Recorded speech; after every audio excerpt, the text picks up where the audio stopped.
Hi friends, ഞാനിപ്പോൾ ഉള്ളത് Ramapuram cent Augustine ചർച്ചിലാണ്. 1450 തുടങ്ങുന്നതാണ് Ramapuram പള്ളിയുടെ ചരിത്രം. 1450 പരിശുദ്ധ കന്യാമറിയത്തിൻ്റെ നാമധേയത്തിൽ ആദ്യത്തെ പള്ളി നിർമ്മിച്ചത്.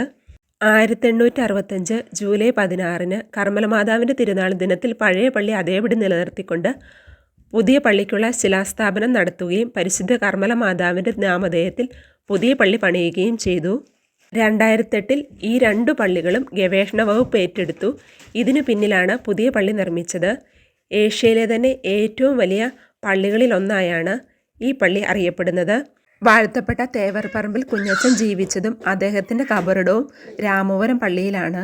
ഏറ്റവും താഴത്തെ നിലയിൽ മ്യൂസിയവും തീർത്ഥാടകർക്കുള്ള വിശ്രമ മുറികളുമാണ്. കുഞ്ഞച്ചൻ്റെ ജീവിതവുമായി ബന്ധപ്പെട്ട മുഴുവൻ വസ്തുക്കളും ഇവിടെ പ്രദർശിപ്പിച്ചിട്ടുണ്ട്. 70,000 ചതുരശ്ര അടി വിസ്തീർണമുള്ള 3 നിലകളിലുള്ള പള്ളിയിൽ 3500 പേർക്ക് ഇരിക്കാനുള്ള സൗകര്യമുണ്ട്. 200 അടി നീളവും 120 വീതിയുമുള്ള പള്ളിക്ക് 235 അടി ഉയരമാണുള്ളത്.